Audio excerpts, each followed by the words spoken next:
Olá, meus amigos, muito bom dia. Que Deus abençoe a vocês todos nesta segunda-feira, esta nova semana, e que através de vocês, a luz do Espírito Santo venha fluir na vida de todos os seus entes queridos, seus amigos, seus conhecidos, todas as pessoas com quem você se relaciona, social ou familiarmente falando. Eu queria dar continuidade sobre o assunto de Josué, capítulo 1, versículos 1 a 9. Nós falamos até ontem aquela palavra que Deus fala para Josué, animando, dizendo: esforça-te e tem bom ânimo. Em outras traduções mais liberais dizem assim: ser forte e corajoso. O quinto item que ele chama atenção é o seguinte: olha só a promessa que o Senhor fez a Josué: ninguém te poderá resistir todos os dias da tua vida. Como eu fui com Moisés, assim serei contigo. Quando uma pessoa tem um encontro com Deus, o que acontece? Ela carrega consigo essa certeza de que Deus é com ela. Por isso é interessante, é importante, extremamente importante, a pessoa receber o batismo com o Espírito Santo, para que ela se torne invencível, inabalável diante das suas lutas, dos seus problemas. Deus falou para Josué: ninguém te poderá resistir. Ninguém. Quando ele fala ninguém, não tem exceção. Todos, nem o diabo, nem os demônios, nem o mundo, nem a carne, nada neste mundo pode resistir àqueles que nasceram da água e do Espírito Santo, porque são de Deus. Ninguém te poderá resistir todos os dias da tua vida. Como eu fui com Moisés, eu gosto dessa palavra, porque nas horas de dificuldades minha, eu pensava assim, eu falava assim com Deus: poxa, Senhor, na época de Moisés, o Senhor foi com Moisés. Na época de Josué, o Senhor foi com Josué. Agora é a nossa época. Nós estamos trabalhando para quê? Para quem que nós estamos trabalhando? A quem nós estamos servindo? A nós? Estamos servindo a nossa família? Não, eu estou servindo a Ti. Então, como eu estou servindo a Ti, então o Senhor tem que me dar suporte, da mesma forma como o Senhor deu a Moisés, conforme o Senhor deu a Josué e todos os teus servos. Então, isso é uma garantia de vitória para cada um de nós. Você tem que aprender isso, minha amiga, meu amigo. E a gente só aprende isso, obviamente, no deserto. A gente não cresce no conhecimento da palavra de Deus, na teologia, no estudo da teologia. Não, a gente só cresce na pancadaria, a gente só cresce no deserto, debaixo de perseguições, de injustiças, de infâmias, debaixo de tudo o que este mundo se nos apresenta. Porém, nós carregamos conosco aquela marca, aquele selo que Deus é conosco. Da mesma forma como foi com Moisés, da mesma forma como foi com Josué, ele é conosco, como ele foi com Davi, como foi com todos os que foram servos dele fiéis. O quinto texto, ou melhor, o quinto tópico desse estudo, dessa meditação de Josué, é quando ele diz assim: não te deixarei nem te desampararei. Quer dizer, primeiro ele disse: ninguém te poderá resistir. Ninguém te poderá resistir. Como eu fui com Moisés, serei contigo. Aqui ele já diz, no tópico 6, não te deixarei nem te desampararei. Poxa, isso aí é glorioso, isso é demais. Quer dizer, mesmo diante das nossas fraquezas, falhas, debilidades, sabe? Diante das nossas lutas, diante das nossas debilidades. Eu diria assim, ele diz, não te deixarei, nem te desampararei. Ele está falando para você, amiga e amigo. Você está aí caída, prostrada, desanimada, talvez igual Josué. Você tem uma terra prometida a conquistar, mas você fica dando ouvidos à voz do coração e diz assim, não, sossega, espera em Deus, aguarde, Deus vai fazer a obra, Deus vai fazer isso, e você joga tudo na conta de Deus, esperando que Ele venha fazer o que você tem que fazer.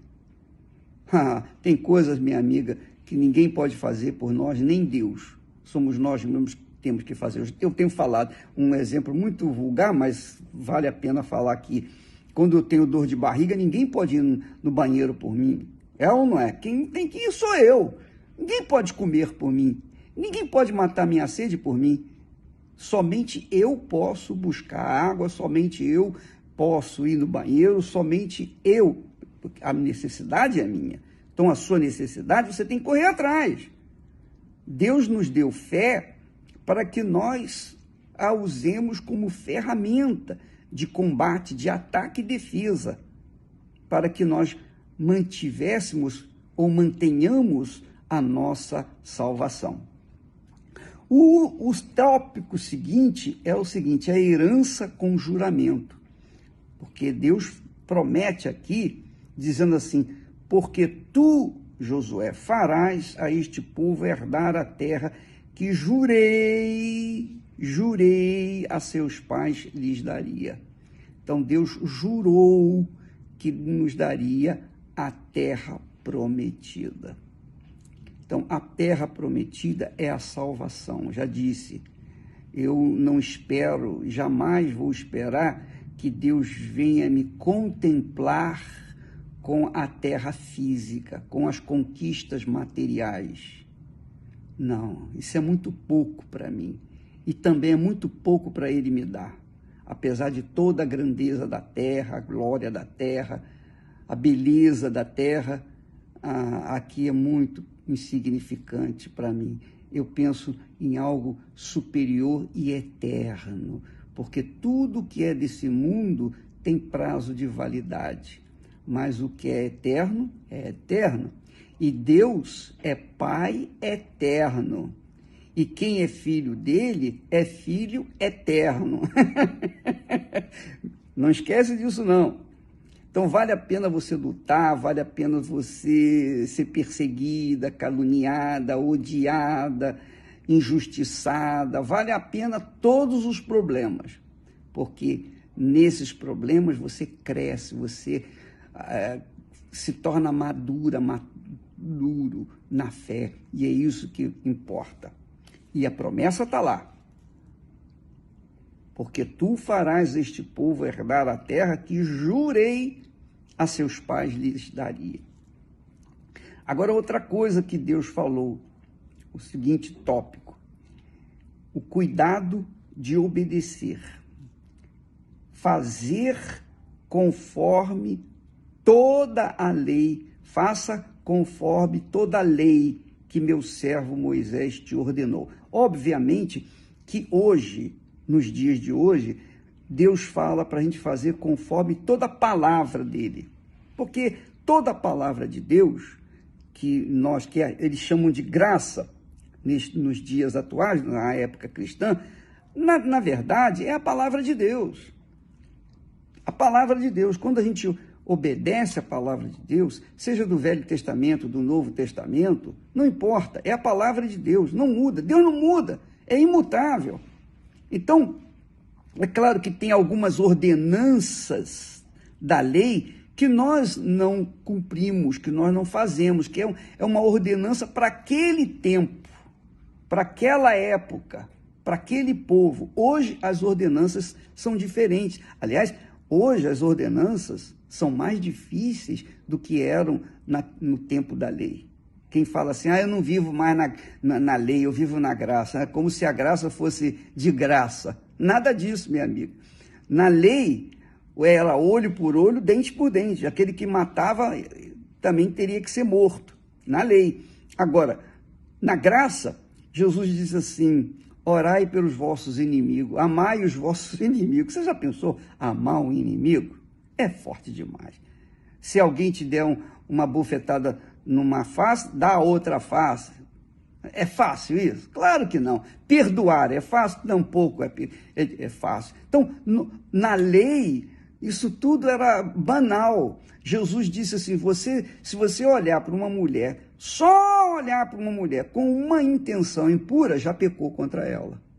Na lei, não. Na lei, podia olhar à vontade, que não era pecado. Mas na graça, só em olhar para uma mulher com má intenção, ou para um homem com má intenção, já é pecado, já cometeu o pecado.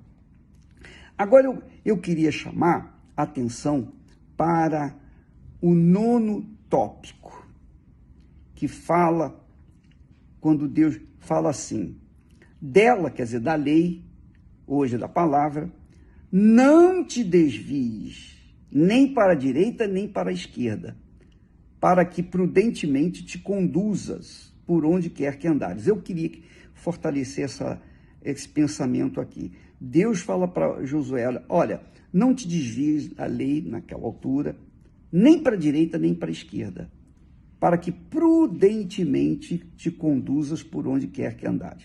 O que significa hoje na graça? Significa o seguinte, a gente não pode olhar nem para a direita, nem para a esquerda. A gente não pode ficar olhando para os outros. A gente não pode ficar olhando os defeitos dos outros, ou mesmo as virtudes dos outros. A gente tem que olhar para frente. A gente não pode ficar tomando decisões em cima do que fulano fez ou deixou de fazer. É o caso de muitas pessoas que deixam a fé, perdem a salvação, porque ficaram olhando para os defeitos do obreiro, da obreira, do pastor, do bispo, seja lá o que for. A gente não pode olhar para ninguém, tem que continuar olhando para o Senhor Jesus, o autor e consumador da nossa fé. Só Ele é digno de ser olhado, admirado, glorificado, exaltado e magnificado. Nenhum homem, nenhuma pessoa, nada nesse mundo, nem anjos, nós temos o direito de considerar, ou de orar, ou de louvar. Somente o Senhor nosso Deus, o Todo-Poderoso. Portanto, minha amiga e meu amigo, não olhe nem para a direita nem para a esquerda. Não fique perdendo tempo ao olhar para a direita ou para a sua esquerda, porque você vai cair. E aí, não sei como é que você vai se levantar. Uma coisa eu sei, se você continuar olhando para frente, você vai vencer, porque você está obedecendo a palavra de Deus. Ore para frente, pratique a palavra de Deus. Tudo que o Espírito Santo cobrar de você com respeito à sua palavra, faça.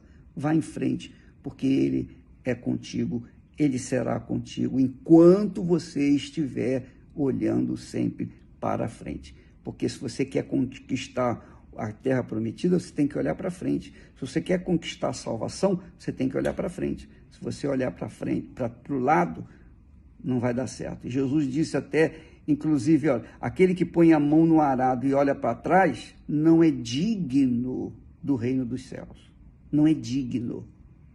Não perca a dignidade de ser uma criatura de Deus, salva pelo sangue de nosso Senhor Jesus Cristo, lavada no sangue do nosso Senhor Jesus Cristo. Tá bom? Deus abençoe e amanhã estaremos de volta. Até lá.